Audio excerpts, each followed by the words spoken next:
There is a point in hunger when food stops being a preference. The animal you normally ignore becomes worth chasing. The root that takes hours to process becomes worth digging up. Bones already stripped of meat become valuable again. And if the shortage continues, the decisions become harder. For most of human existence, there was no supermarket, no emergency shipment, no government reserve arriving from somewhere else. A failed hunt, a harsh winter, a drought, or the disappearance of a seasonal food source could become a problem with no obvious solution. But this raises a strange question.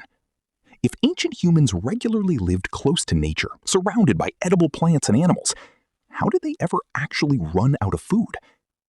The answer reveals something unexpected about human survival, and it begins with a misunderstanding. We often picture prehistoric hunger as an empty landscape, no animals, no plants, nothing left to eat. But food scarcity does not require the world to become empty. Sometimes the problem is that the food you depend on is no longer where you expected it to be. A herd changes its route. Fish become unavailable. Fruit stops growing. Cold weather covers plants beneath snow. A dry season lasts longer than expected. Or a group arrives at a familiar place and discovers that the resources there are no longer sufficient. For mobile hunter-gatherers, one of the most important responses was therefore brutally simple: move. Hunter-gatherer mobility was not random wandering. Movement could allow people to follow seasonal resources, return to productive locations, or leave areas where obtaining enough energy had become increasingly difficult. This flexibility mattered enormously. In fact, the popular image of prehistoric hunter-gatherers constantly moving from feast to famine is probably exaggerated. Cross-cultural research has found that when habitat quality is taken into account, hunter-gatherers in the studied samples experienced less famine than agricultural populations, not more. That sounds backwards. Agriculture produces enormous quantities of food, so why could depending on it make famine more dangerous?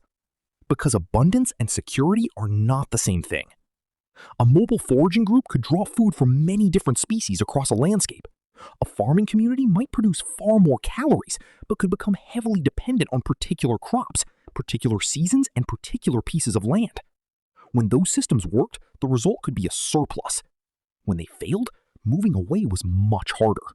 And long before agriculture, humans had already developed another defense against uncertainty. They shared.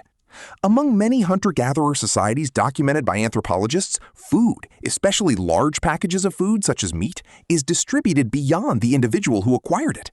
That may look like generosity, but it also functions as something more practical. A hunter can fail today while another succeeds. Tomorrow, their fortunes may reverse. Sharing turns unpredictable individual success into a more stable group supply. In a world without a refrigerator or bank account, other people could become a form of insurance. This changes the question. Perhaps the most important thing ancient humans did when food ran out was not find a miraculous new food. Perhaps it was make sure they were not facing hunger alone. But cooperation could not create calories from nothing. If scarcity continued, humans had to expand what counted as food. Archaeology shows that ancient diets could be remarkably broad. Neanderthals, for example, are famous for hunting large animals, but evidence from different sites also shows the use of smaller game, shellfish, plants, seeds, nuts, and other resources. This matters because survival is not always about obtaining the most desirable meal.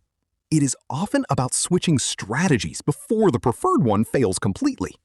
A large animal provides a huge return if the hunt succeeds, but a shellfish bed does not run away. A small animal may contain fewer calories, but can sometimes be acquired with less risk. Plants that are difficult to collect or process may suddenly become worth the effort when better resources disappear. In other words, hunger can change the economics of the landscape. Things that were once not worth the time become valuable. And when an animal had already been killed, humans could extract more from it than the obvious cuts of meat. Bones contain marrow. Skulls contain nutrient-rich tissues. Carcasses can be broken, scraped, and processed far beyond what a modern diner would recognize as a meal. Archaeologists can sometimes see this intensity in the remains themselves: cut marks, impact damage, fragmentation, and patterns of processing. But eventually, we reach the darkest possibility. Did starving prehistoric humans eat one another? The archaeological answer is uncomfortable. Sometimes humans did consume other humans. Neanderthal remains from sites including Goyet Cave in Belgium show clear evidence of human modification. Some bones were butchered, fractured, and processed in ways consistent with cannibalism. But there is a crucial warning here. Cannibalism is not the same thing as starvation. For years, prehistoric cannibalism has sometimes been interpreted as an emergency response to hunger, yet proving motive from damaged bones is extremely difficult. People can consume human bodies for very different reasons: nutritional need, violence between groups, ritual practices, mortuary traditions, or combinations that archaeology may struggle to separate. There is another problem with the starvation explanation. Humans are not especially efficient prey. A study estimating the caloric value of the human body found that humans offer considerably fewer calories than many of the large animals hunted during the Paleolithic. So if prehistoric people were choosing targets purely for food, another human was often not the richest possible prize. Recent research has made the picture even more complicated. At Goyet, researchers examining which Neanderthal individuals were consumed have argued that the pattern may fit intergroup competition better than indiscriminate starvation. At other prehistoric sites, interpretations remain disputed. The evidence, therefore, gives us something more interesting than a simple horror story. Ancient humans sometimes practiced cannibalism. But we cannot simply look at butchered human bones and conclude they were starving. The bones show behavior. The motive requires a much more careful argument. And that distinction matters because real starvation often leaves quieter evidence. It can become written into the body. During childhood, severe physiological stress can interrupt normal enamel development, leaving defects in teeth. Such defects do not identify hunger alone. Disease and other stresses can also produce them. But patterns across a population can reveal periods of serious hardship. Neanderthal teeth, for example, show substantial evidence of developmental stress. Researchers studying enamel defects have argued that nutritional stress probably contributed to some of these episodes. The remarkable thing is that the individual survived long enough for us to find the evidence. A line in a tooth can represent a crisis that did not win. Someone became sick, undernourished, or physiologically stressed.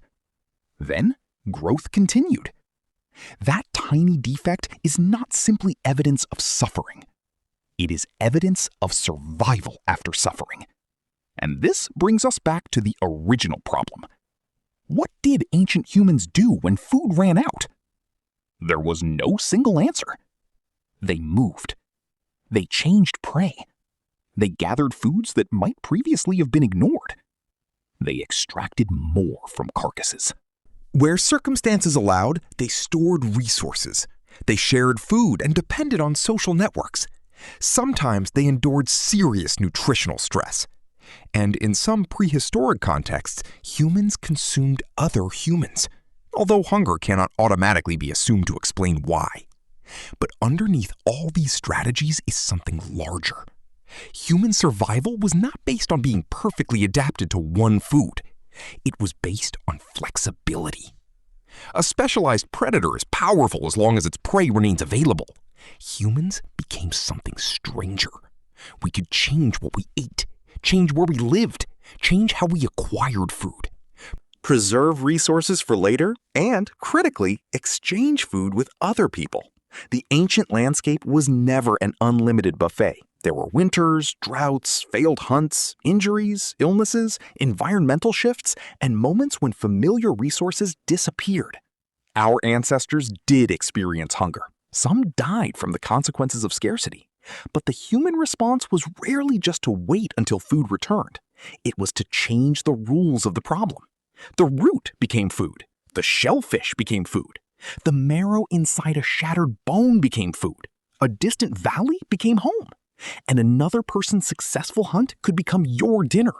So perhaps the strangest thing ancient humans did when food ran out was not something desperate at all.